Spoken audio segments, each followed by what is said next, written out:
apapun yang ada, biarlah tetap kita akan lakukan karena ini adalah bagian dari yang Tuhan kehendaki dalam kehidupan kita. Karena firman Tuhan mengatakan 1, 2, 3 orang berkumpul dalam nama Tuhan, Yesus hadir di situ. Ya. Karena itu sore ini saya mengajak untuk kita sama-sama beribadah, menaikkan pujian penyembahan kita kepada Bapa kita di surga. Bahkan kita boleh berjumpa secara pribadi dengan Allah kita lewat puji-pujian yang kita naikkan kepada-Nya.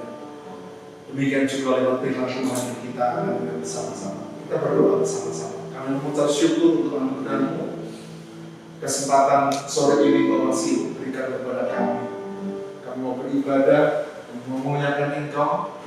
Berkati persekutuan kami sore ini. Kami mohon anugerah. Berdoa untuk teman-teman kami yang duduk bersama-sama dengan kami, Tuhan. Biarlah kesempatan sore ini kami menggunakan dengan baik. Biarlah nama Tuhan dimuliakan dan Kau hadir di tengah-tengah ibadah kami sore ini. Kami mengucap syukur dalam nama Tuhan. Haleluya. Amin. Dengan apa kami dibahas? Karena kan sujud bersama-sama. Allah yang setia, Bapa yang mulia, kasih-Mu besar, Kau berikan hidupku,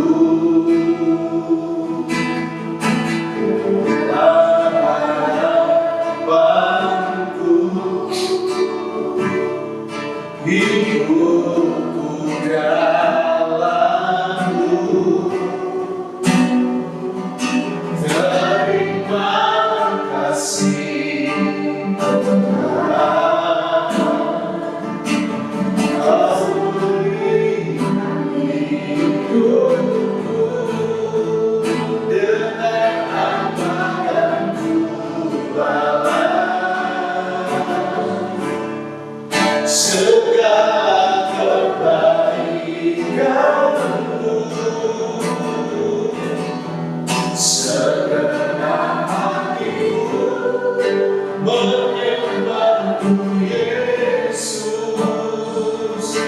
ku bersyukur padamu, dengan apa kan ku balas segala kebaikan-Mu. Segenap hatiku menyembah-Mu Yesus, ku bersyukur padamu selamanya. Kita bersyukur bersama-sama. Allah yang setia, Bapa yang mulia, kasih-Mu besar, Kau berikan hidupku. Allah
sangat baik dalam kehidupan kami.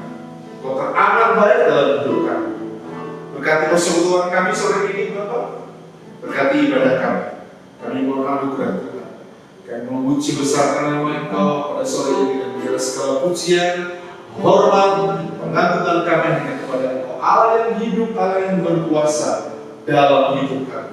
Dalam nama terus kami berdoa mengucap syukur. Haleluya. Amin. Amin. Silakan jika kami di dalam doa untuk firman Tuhan yang kita akan dengar bersama-sama. Silakan.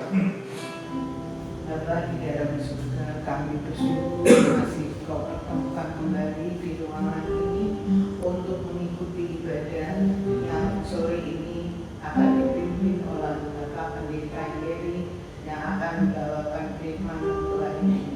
Kiranya Bapak, Engkau akan sertai kami semua yang ada di sini dan teman-teman kami yang belum bisa hadir untuk mengikuti ibadah di sore hari ini. Terima kasih Bapak, sertailah Pak Pendeta kami. Semua ini kami serahkan ke dalam tangan. Terima kasih. Amin. Amin. Amin. Ya, sore ini kita akan belajar tentang satu kebenaran yang akan memberkati kita semuanya. Tentang ini, topik ini, pekerjaan yang memuliakan Tuhan. Kalimat ini, ya, pekerjaan yang memuliakan nama Tuhan ini kira-kira kalau begitu ada pekerjaan yang tidak memuliakan Tuhan dong Pak, ya. Ya, karena kalau tema ini kita angkat, mari sama-sama kita belajar bagaimana sih, apa sih yang dimaksud dengan pekerjaan yang memuliakan Tuhan. Nah, saya akan mulai dulu dengan tentang ini, pekerjaan. Bahwa pekerjaan itu ini, bagaimana seorang Kristen memandang satu pekerjaan atau profesi, bahkan jabatan, itu sebetulnya menentukan bagaimana dia itu memahami dengan baik bahwa panggilan sebagai seorang anak Tuhan itu menentukan kualitas dari apa yang sedang kita lakukan dalam pekerjaan kita, dalam jabatan kita, ya. Karena memang panggilan untuk kita bekerja, ya, dalam arti bekerja sebagai karyawan, karyawati, atau bahkan sebagai anggota masyarakat ketika kita hidup sebagai manusia, gitu ya. Maka sebetulnya ada bagian-bagian yang memang perlu kita pahami dengan baik-baik. Kalau itu pekerjaan dan konteks kita ini adalah anak Tuhan, maka pekerjaan yang kita lakukan itu sebetulnya adalah pekerjaan yang memang seluruhnya orientasinya adalah untuk memuliakan nama Tuhan. Karena pemahaman kita tentang pekerjaan yang kita lakukan itu menentukan kualitas dari apa yang sedang kita lakukan dalam kehidupan ini. Nah, kalau kita mau sejarahnya, mungkin kita berpikir ada pertanyaan-pertanyaan seperti ini. Yang pertama mungkin pertanyaannya, apakah pekerjaan yang kita lakukan ini adalah karena kutukan? Ya, pernah dengar ceritanya nggak tentang Adam dan Hawa yang jatuh dalam dosa? Ya, pernah dengar ya? Dan ketika mereka jatuh dalam dosa, Adam kan dikutuk oleh Tuhan.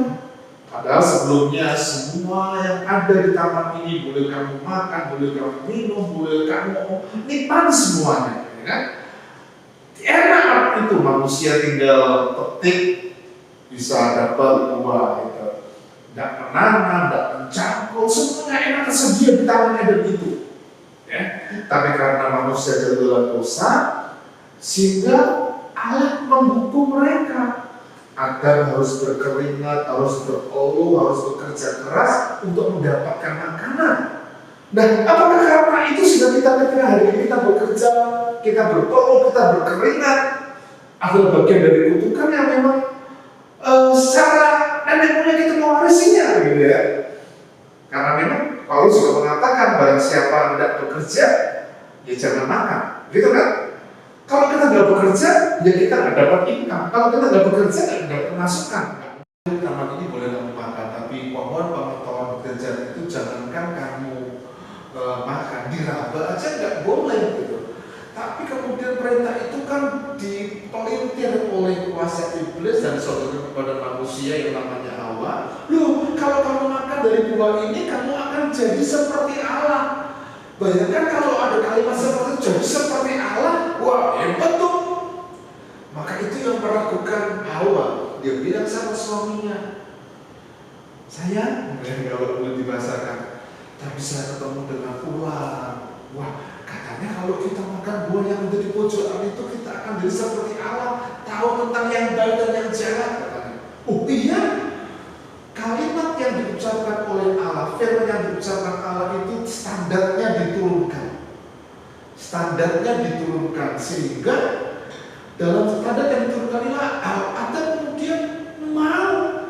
Dan ketika Hawa itu memetik buahnya dan mereka makan, mereka telanjang dan mereka dikutuk oleh Allah dan mereka harus bekerja keras untuk mendapatkan makanan. Nah karena itu pekerjaan yang kita lakukan, apakah pekerjaan itu sebagai hasil dari kutukan? Tidak. Kalau walaupun sejarah kita juga mengatakan, nah apakah pekerjaan yang kita lakukan itu adalah kehendak Tuhan yang harus kita kerjakan? Iya jawabannya. Yang ketiga mungkin pertanyaan tentang pekerjaan, prinsip atau ukuran apakah yang kita pakai dalam bekerja. Kalau ada bekerja di IBM, ya di tempat ini patokannya mana, ukurannya mana, tentunya sesuai dengan MOU di awal Anda bekerja, ya. Kemudian ada peraturan yang harus diikuti. Kalau itu bekerja di IBM, ya. Kalau saya sebagai seorang pelayan Tuhan, seorang hamba Tuhan, ya, ketika saya berada di bawah satu sinode tertentu begitu, maka semua peraturan ADART sinode, saya sebagai gembala, sebagai jemaat juga harus mengikuti di dalamnya. Supaya apa? Supaya boleh searah, setujuan. Demikian juga ketika Anda bekerja di tempat ini, ada peraturannya yang harus kita ikuti. Tapi jangan lupa, kita ini adalah pribadi-pribadi yang sebetulnya ikut mendukung jalannya pekerjaan itu menjadi baik, menjadi sukses, menjadi berhasil. Ya, karena itu sebagai anak Tuhan, sebagai orang percaya, mari kita pahami hal ini. Kita baca ayatnya dulu ya, ada 2 ayat yang sore ini saya mau bagi dari Kolose, nanti Kolose pasal 3, tapi kita akan baca dulu dari perkataan seorang yang bernama Martin Luther tentang pekerjaan, ya. Luther mengatakan bahwa semua pekerjaan yang dilakukan dengan setia dan jujur itu adalah panggilan dari Tuhan. Entah itu profesinya sebagai pelayan, sopir, ya, pegawai negeri, ya, karyawan di IBM ini, gitu ya. Kalau itu pekerjaan itu kita lakukan dengan setia dan jujur, ya, itu adalah panggilan dari Tuhan. Apa itu artinya panggilan Tuhan dari Tuhan? Kita mengerjakannya sesuai dengan apa yang menjadi kehendak Allah, walaupun di masing-masing perusahaan, di masing-masing kita bekerja, tempat kita bekerja, ada peraturan yang harus kita ikuti, gitu ya. Nah, pekerjaan sekuler memiliki nilai yang sama dengan pekerjaan rohani jika Bapak Ibu dilakukan untuk memuliakan Tuhan. Jadi ketika Anda bekerja, bukan karena pimpinan kita senang, bukan karena bos kita senang, bukan karena ownernya senang, tapi semata-mata yang kita lakukan itu adalah untuk kemuliaan Tuhan. Tidak ada pekerjaan rohani, tidak ada pekerjaan sekuler, nggak ada. Yang penting orientasinya semuanya kita persembahkan kepada Allah. Karena itu sebetulnya panggilan kita sebagai anak Tuhan. Karena itu dalam kitab Kolose pasal 3 ayat 23 mengatakan begini. Kita baca bersama-sama. 1, 2, 3. Apapun juga yang kamu perbuat, perbuatlah dengan apa? Segenap hatimu, seperti untuk Tuhan dan bukan untuk manusia. Seperti untuk Tuhan dan bukan untuk bos kita. Semuanya dengan segenap hati. Kalau bicara tentang itu semuanya berarti rumah tangga, pekerjaan, pelayanan, semua kan harus sebagai wujud kita memuliakan nama Tuhan, apa yang kita lakukan itu untuk Tuhan dan bukan untuk manusia. Itu lupa. Baca sama-sama. 1, 2, 3. Kamu tahu bahwa dari Tuhanlah kamu akan menerima bagian yang ditentukan bagimu sebagai apa? Upah. Kristus adalah Tuhan dan kamu adalah hambanya. Ada reward, ada upah, ada berkat kasih, ada gaji, ada fee, prestasi begitu yang kita akan dapatkan. Dan Paulus menggambarkan dalam kitab Kolose begini, kalau kita itu bekerja, kalau kita melakukan semuanya dengan segenap hati, kita itu juga nanti akan menerima upah. Dia mengasosiasikan dirinya, dia itu adalah hamba dan Kristus itu adalah Tuhannya. Jadi ketika kita bekerja dengan segenap hati, ya, semata-mata kita lakukan untuk Tuhan dan bukan untuk manusia, semata-mata kita lakukan untuk Tuhan dan bukan untuk bos kita, sebetulnya kita juga akan menerima rewardnya kalau kita itu melakukannya dengan segenap hati. Apa sih segenap hati yang dimaksudkan dalam ayat ini? Kalau saya boleh lebih sederhanakan lagi, mungkin kita itu all out. All out itu artinya jadi dari disiplin, rajin, apalagi prestasinya muncul, orang lain itu kerja 12-18 jam, kita bekerja 24 jam. Kan kalau boleh benar 25 jam gitu ya. Ya, bisa nggak kita 25 jam bekerja? Ya nggak mungkin, Pak. Iya, 24 jam aja kita sudah teler gitu ya. Dan 24 jam ya. Waktu kita bekerja dari 8 jam sampai 12 jam itu sudah teler gitu ya. Nah, saya itu pernah betul-betul all out begitu saat saya mengerjakan skripsi saya. Saya nggak tahu, kalau nggak salah dalam waktu 2 minggu itu saya tiap hari itu hanya tidur 2-3 jam.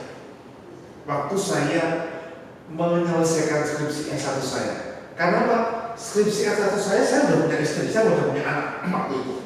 Karena 2009 saya selesai, jadi sepanjang sebelum itu saya kuliah gitu ya, ke Tawangmangu, bolak-balik naik motor. Bayangkan naik motor waktu itu nomor Supra. Nah, kalau sekarang pakai yang lain itu PX PCX ya, atau pakai A15 itu keren gitu. Nah, waktu itu saya itu naik Supra yang tahun berapa itu, 2005-2006. Jadi sekarang nggak tahu motornya masih ada Honda ya, tapi di Rija itu sudah dijual ya. Nah, saya tadi ceritakan all tadi ya. Jadi saya bolak-balik dari Tawangmangu Semarang, selesai masuk kuliah, masuk masa skripsi itu betul-betul 2 minggu itu saya mungkin nggak tidur itu 2-3 jam. Bayangkan ya, saya mau urut setengah 5 pagi itu saya udah bangun untuk doa pagi. Jam 5 sampai jam 6. Jam 6 sampai rumah, antar sekolah anak, ya kan? Antar sekolah anak, ya. Kemudian jam 7 sampai rumah, persiapan untuk masuk kantor jam 8. Saya berangkat jam 8 sampai jam 12 kantor. Jam 1 pulang, saya mulai mengerjakan skripsi. Sampai bisa jam 12, jam 1. Bahkan mungkin tidak istirahat begitu. Dan jam 2:30 itu saya baru menutup mata tidur gitu. Tapi sekarang sudah bangun lagi. Itu 2 minggu karena itu akhirnya seperti itu terus. Jadi ngantor, antar sekolah dan sebagainya itu. Tapi berhasil nggak? Berhasil. Karena apa? All out tadi itu. Apa? Karena apa? Sekedar hati. Demikian juga kalau tadi waktu bapak-bapak kan sudah menikah ya. Waktu dulu ketika jatuh cinta, kalau nggak all out mengejarnya, kira-kira dapat nggak dapat gitu ya. Sudah ditikung di orang gitu ya. Apalagi kalau yang tikung itu lebih sukses, lebih kaya, punya mobil, kalau kita kalah jauh gitu ya. Karena itu sebelum ditikung orang ya kita kejar gitu ya. Artinya apa? Itu all out. Nah, dalam pekerjaan kita juga demikian. Segenap hati itu seperti itu. Nah, ayat berikutnya 1 Korintus pasal yang ke-10 dan 21. Kita baca sama-sama 1, 2, 3. Aku menjawab, jika engkau makan atau jika engkau minum atau jika engkau melakukan sesuatu yang lain, lakukanlah semuanya itu untuk kemuliaan Tuhan. Jadi sampai makan dan minum saja itu harus memuliakan nama Tuhan. Makan dan minum. Kalau makan makanan yang sehat, kita itu memuliakan Tuhan. Ya. Tapi kalau minum makanan yang tidak sehat, berarti tidak memuliakan nama Tuhan. Betul? Ya. Lalu boleh nggak minum minuman yang beralkohol? Boleh Pak. Boleh semuanya itu boleh, nggak apa-apa. Tapi jangan sampai teler. Karena itu mengenai orang. Nah, saya itu beberapa hari yang lalu ya, belum lama seminggu ini ya, itu karena ada jemaat punya rumah di Gondorio di daerah Ngalian sana. Saya itu lagi kongko di teras karena mengunjungi jemaat. Tiba-tiba itu ada orang naik motor dengan brompitnya seperti brompitnya Tatan itu ya, muara-marah begitu, ternyata marah, intinya ternyata orang itu teler tadi itu, preman dari situ mabuk gitu ya. Nah, semua orang ketakutan karena tadi itu. Nah, jadi Bapak Ibu Saudara dikasih Tuhan, apalagi kalau pekerjaan makanan dan minuman diatur harus untuk memuliakan nama Tuhan. Nah, sore ini mari sama-sama kita belajar. Contoh ya, ada satu contoh di Alkitab itu, ada contoh tentang Yusuf ya. Contoh dari seorang yang berhasil, seorang yang sukses dengan pekerjaannya. Kita baca, saya akan bacakan untuk kita. Tetapi Tuhan menyertai Yusuf dalam Jeremia 39 ayat 2 dan 3, sehingga ia menjadi seorang yang selalu berhasil. Pernyataan Tuhan membuat orang selalu berhasil dalam apa? Pekerjaannya.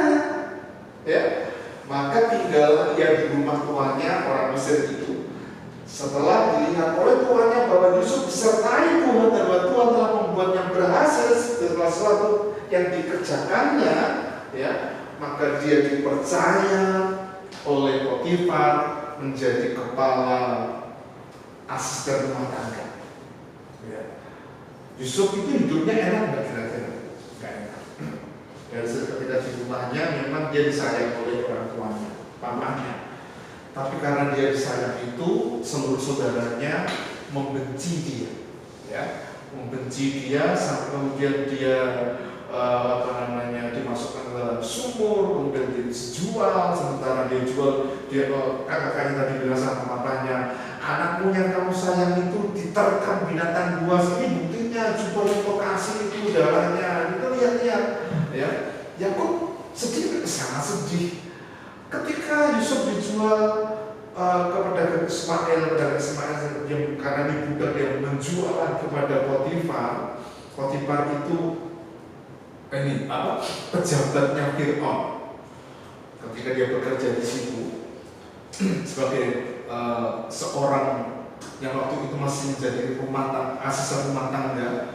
Tapi setelah dia disertai oleh Tuhan, dia diberkati oleh Tuhan, kalimat ini kan mengatakan semua yang dikerjakan oleh Yusuf itu dibuat berhasil oleh Tuhan karena dia disertai oleh Tuhan. Sehingga Potifar mengangkat dia menjadi kepala rumah tangga di rumahnya. Sehingga akan begini, semua yang ada di rumah Potifar itu ada dalam kuasa Yusuf, hanya istrinya tok yang tidak. Ya. Tapi kondisi dalam keadaan baik seperti itu, Yusuf mendapat rintangan atau jalan mulus saja, rintangan. Ya. Yusuf itu parasnya RL, ya. Perawakannya Elo, paras Elo itu berarti bukan hanya keren secara fisikly, tapi pembawaannya, pribadinya itu menyenangkan. Ya. Kalau ada cowok yang seperti itu menyenangkan nggak? Apa sih? Erin, Sharing. senang ya kira-kira berteman dengan orang seperti itu, senang. Saya juga kalau jemaat seperti itu senang banget ya. Nah, tapi parasnya elok, attitude-nya elok itu ternyata dipandang sesuatu tentang berbeda dengan istrinya Potifar itu, Tante Poti. Ya. Tante Poti itu kira-kira istri pejabat cantik gak? Cantik gak kali ini? Istri pejabat cantik. Ada nggak istri pejabat di Indonesia yang kuat? Ompong peyot kan? Nggak ada. Bahkan yang sudah ompong itu disikat. Ganti-ganti. Saya berpikir kayak gini. Tante Potifar itu juga ini cantik. Bahkan cantiknya banget karena dia istri pejabat. Tapi Yusuf ketika dia bekerja nggak pernah terganggu dengan kecantikannya Tante Poti. Tapi justru Tante Poti yang tergoda dengan keelokan perawakan dari Yusuf. Kalau istri pejabat pasti ke salon bolak-balik, medikur, tekukur, semuanya diukur gitu ya, jadi bersih, ya enak gitu. Bahkan teman saya itu bilang begini, mandinya Tante Poti itu pakai bunga yang dipetik dari gunung terjauh supaya wangi begitu. Jadi jarak 10 meter itu kecium baunya gitu. Dan ketika dia bekerja, ini coba kita imajinasi untuk menggoda Yusuf. Dia mungkin buka pahanya, pakai baju tipis gitu ya. Itu yang dilakukan karena istri pejabat. Tapi Yusuf tak tergoda. Karena apa? Dia tahu bahwa dia harus bekerja. Tapi ketika dia berada di kamar sedang bersih-bersih, dia dipergokin mau dalam peti itu mau diperkosa oleh Tante Poti. Dia lari keluar dan tinggalkan jubahnya dan bajunya tadi itu sebagai bukti. Difitnah dia. Ini loh laki-laki yang kau kasih percaya di suamimu. Ini loh dia mau perkosa aku, padahal dia mau perkosa. Akhirnya masukkan dalam penjara. Ketika di penjara bagaimana? Ada yang pernah di penjara di sini nggak? Nggak kan? Saya bisa membayangkan penjara itu enak apa enggak? Nggak enak. Tapi Yusuf di penjara itu mengalami sesuatu yang enak. Bayangkan, dia itu di penjara, kepala sipilnya ngomong begini dengan dia. Semuanya ini ada dalam tak percaya kepada kamu. Dia jadi kepala kepala sipirnya gitu, dipanggil asisten kepala sipir. Semua di penjara ini ada keadaan masalah. Sampai Tuhan betul-betul mengingat dia. Ada 2 orang yang dihukum oleh Fir'aun. Yang pertama juru saji dan juru minuman. Itu mimpi. Dua-duanya mimpi. Dan mimpinya itu diartikan Yusuf dan semuanya digenapi. Juru saji itu akan dihukum dan betul. Mimpi dan akan dihukum dan betul. Tapi juru minuman itu akan diangkat dan dikembalikan posisinya. Betul terjadi. Nah, tapi ketika dia mematikan mimpi sempat dilupakan, gak dianggap. Karena Yesus berpesan kalau kamu sudah nanti diangkat, jangan lupain saya ya. Ternyata dilupain ketika Yusuf itu dilupain di penjara. Yes, oke deh, karena dia tahu bahwa dia harus all out tadi itu, pekerjaannya yang harus dilakukan dengan baik. Nah, sehingga ketika dia mulai dilupakan, Tuhan mengingat dia. Tuhan beri mimpi kepada Fir'aun. Siapa yang bisa mengartikan? Yusuf. Ya, Yusuf mengartikan akan ada 7 masa kelimpahan dan akan ada 7 masa kekeringan yang digambarkan 7 ternak, 7 lembu yang gemuk-gemuk gitu ya, dimakan 7 ekor lembu yang kurus-kurus tadi itu. Dan itu ada 7 masa kelimpahan dan 7 masa kekeringan. Karena itu sebelum terjadi kekeringan, pada 7 masa kelimpahan ini buat lumbung, kita tanam, kita kerja keras gitu. Sampai kemudian betul-betul dia diangkat Tuhan menjadi orang nomor 2 setelah Fir'aun. Cincinnya Fir'aun dikasihkan kepada Yusuf, kalungnya, jabatan kalung itu dikasihkan kepada Yusuf, jubahnya juga demikian, sebagai tanda bahwa dia punya power, dia punya kuasa. Mengapa? All tadi bekerja dengan segenap hati. Jadi kalau kita mau berprestasi, ya harus all. Bagaimana cara all? Masing-masing case itu punya cara di tim kita masing-masing, ya. Dan itu memang perlu kebijakan masing-masing dari antara teman-teman yang ada di sini. Kita lewati saja Nehemia karena kalau saya jelaskan ini kepanjangan, tapi yang pasti Nehemia dalam masa yang sulit dalam pembangunan tembok di Yerusalem, dia juga disertai oleh Tuhan, dia berhasil, ya. Nah, mari kita masuk kepada hal berikutnya. Apa kunci atau bagaimana supaya kita dapat bekerja dan memuliakan nama Tuhan? Satu yang pertama tadi saya katakan bahwa bekerja dan sepenuh hati. Jadi awal tadi saya sampaikan. Jadi kalau kita mau diberkati oleh Tuhan, kalau kita mau bekerja, bahwa pekerjaan kita itu memuliakan nama Tuhan, tidak lain dan tidak bukan kita perlu bekerja dengan segenap hati. Oh, yang kedua, nggak ada kata lain, ya, bekerja dengan integritas. Kalau ada bos, kita pura-pura kerja atau betul-betul kerja. Ya. Pada masa era sekarang ini itu nggak ada pegawai negeri yang keluyuran di pasar. Tapi pada masa sebelumnya pemerintahan Pak Jokowi ini, itu banyak pegawai negeri yang pakai seragam keluyuran di pasar, sehingga satpol pp tadi itu buat-balik. Nah, yang paling lucu adalah salah satu yang ditangkap itu saya kenal karena pernah menjadi jemaat dan kemudian pindah gereja begitu. Dikejar lumayan ini pasar dulu. Nah, kenapa? Ya nggak ada yang ngawasin, nggak ada bosnya. Mau ada bos atau nggak ada bos, seorang yang bekerja dengan integritas, dia akan mengerjakannya. Ya, Amsal 11 ayat 1. Neraca sewa adalah pekerjaan bagi Tuhan, tetapi berkenan akan batu timbangan adalah yang tepat. Ia berkenan pada batu timbangan. Neraca itu timbangan, ya. Neraca itu timbangan. Jadi kalau timbangan itu selalu harus ditera, betul ya? Diterakan itu tiap tahun supaya masih valid tidak ukurannya, sehingga kalau tidak valid perlu diukur kembali. Nah, supaya apa? Ada intensitas kejujuran di situ. Tapi kalau sudah mulai ditambahin, mulai dikurangi, gitu ya, itu terjadi. Nah, saya itu kan beberapa kali itu beli pakan ayam. Pakan ayam itu ada beberapa yang kami beli karena saya memang ternak ayam, Pak. Ya, ternak ayam kampung. Tapi jualnya pasar badan saja. Ya. Nah, saya itu beli di tempat di rumah pakan, ya, karena pakannya ada beberapa, ada katul, kemudian ada sayur, kemudian ada nasi aki. Tahu dia nasi aki ya? Nah, nasi aki yang kamu beli di rumah itu biasanya timbangannya lebih macet gitu, dibandingkan di pasar. Nah, saya itu pernah beli 5 kilo di pasar. Saya ngomong dengan istri, bener dari 5 kilo. Enggak, saya timbang tuh mas, sampai tempatnya Bu Soklat, Maya Selamat itu punya timbangan besar.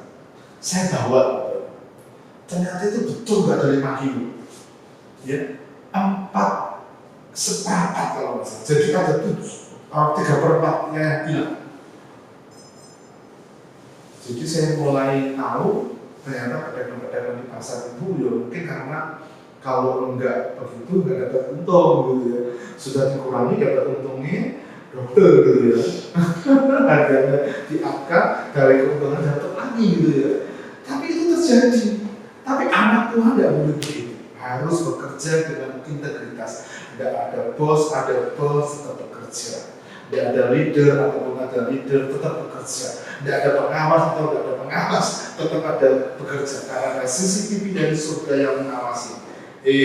Ica, Pak Denny memuliakan nama Tuhan dan pekerjaanmu gitu. Itu CCTV dari surga langsung.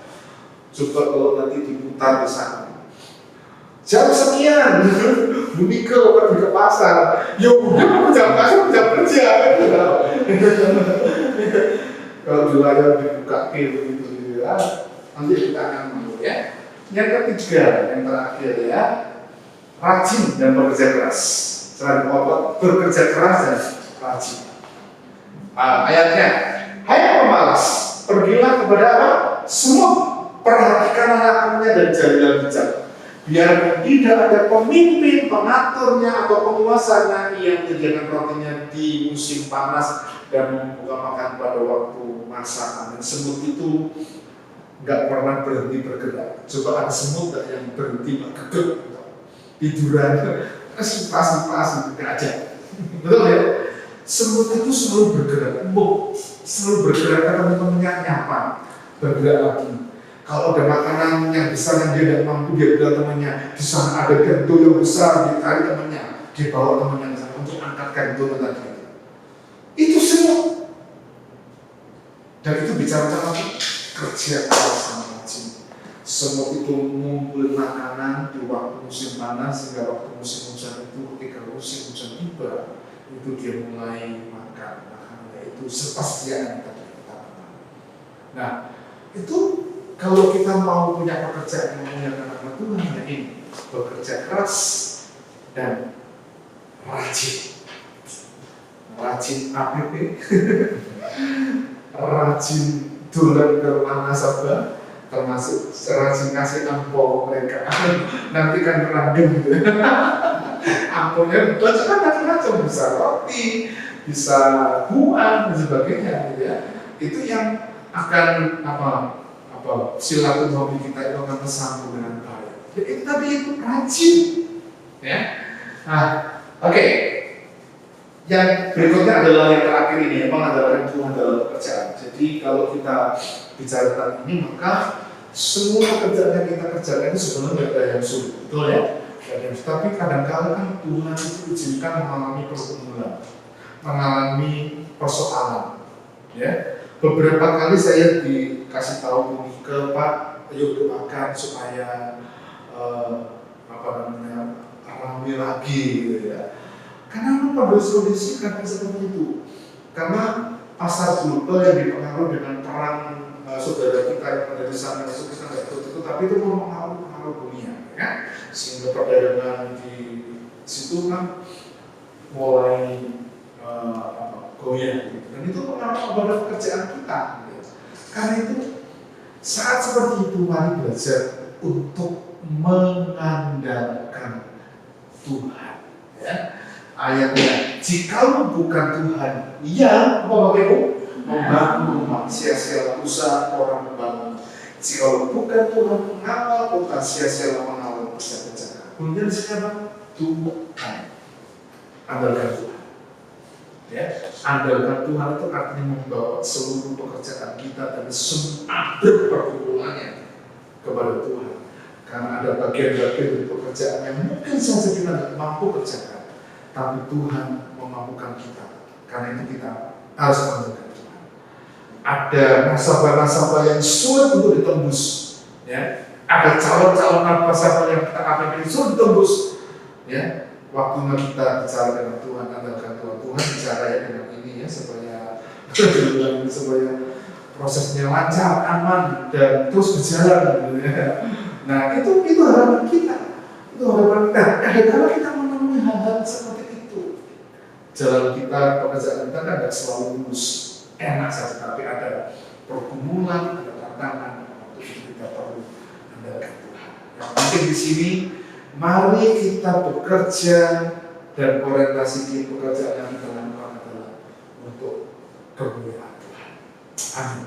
Kita datang kepada Tuhan. Mari kita berdiri bersama-sama. Tuhan Yesus, sore ini Engkau mengingatkan kembali kepada kami tentang panggilan kami sebagai seorang karyawan, karyawati, bahkan sebagai anak Tuhan yang bekerja di salah satu perusahaan di kota ini. Kami mau Tuhan, kami rindu apa yang Tuhan telah sampaikan kepada kami, membekali kami bahwa panggilan kami sebagai seorang anak Tuhan, kami perlu juga mengerjakan pekerjaan yang Tuhan percayakan kepada kami adalah pekerjaan yang harus selalu orientasi yang kami gunakan adalah untuk kemuliaan nama Tuhan. Karena itu Tuhan, kami mau mengerjakan dengan segenap hati. Kamu mau mengerjakan dengan integritas kami. Kamu mau mengerjakan dengan kerja keras dan rajin Tuhan. Termasuk yang terakhir, kami mau mengandalkan Engkau saat kesulitan itu terjadi. Biarlah bekal ini jadi berkat buat kami semua. Dan berdoa untuk seluruh kami Tuhan. Teman-teman yang bekerja di IWF di kota ini, mereka yang ada dalam pergumulan, mereka yang ada dalam tantangan, mari mau turut campur tangan bekerja dengan kuasa Tuhan, menolong, memberkati mereka masing-masing. Demikian kami coba berdoa ya Tuhan untuk perusahaan di mana kami bekerja. Seluruh karyawan-karyawati, seluruh kami yang bekerja sebagai manajer, supervisor, direktur, sampai kepada komisaris, owner dari perusahaan ini Tuhan, kami berdoa Tuhan beri kekompakan, kesehatian, bersama yang baik, sehingga akan ada hasil yang menyenangkan yang kami dapat kerjakan dan kami petik raih dalam. Kami mohon berkat Tuhan menaungi kami semua. Kami mohon berkat Tuhan memampukan kami semua, sehingga rencana Tuhan itu digenapi dalam kehidupan kami. Berkati keluarga kami, istri, anak, suami, demikian juga orang tua kami. Tuhan, kami menyerahkan ke dalam tangan Engkau. Berkat Tuhan melimpah atas kehidupan kami semua. Sekarang kami akan mengakhiri ibadah kami pada sore ini dan kami melanjutkan aktivitas kami masing-masing. Bila berkat Tuhan mau kami semua. Mereka akan coba tangan kita dan terimalah berkat Tuhan. Tuhan memberkati engkau dan melindungi engkau. Tuhan menghadapkan wajah yang kudus kepadamu dan seraya memberikan berkat sukacita. Berkat dan sejahtera dilimpahkan dalam kehidupan kita semuanya. Engkau akan menjadi kepala bukan ekor, dan hidupmu akan terus mengalir kehidupan berkat yang diberkati oleh Tuhan, mengalami progres naik dan tidak pernah turun. Yang engkau kerjakan itu selalu berhasil, teruntung dan diberkati oleh Tuhan. Bahkan seperti pohon yang ditanam di tepi alas menghasilkan buah. Demikianlah hidupmu diberkati oleh Tuhan. Dan sejak sore ini besok akan sampai kepada Maranatha. Kristus Yesus yang kedua kali menjemput kita semua dalam berkat nama Tuhan. Saya berdoa untuk syukur, haleluya, amin. Untuk berkat kita semuanya, silakan duduk, nikmati musik. Shalom.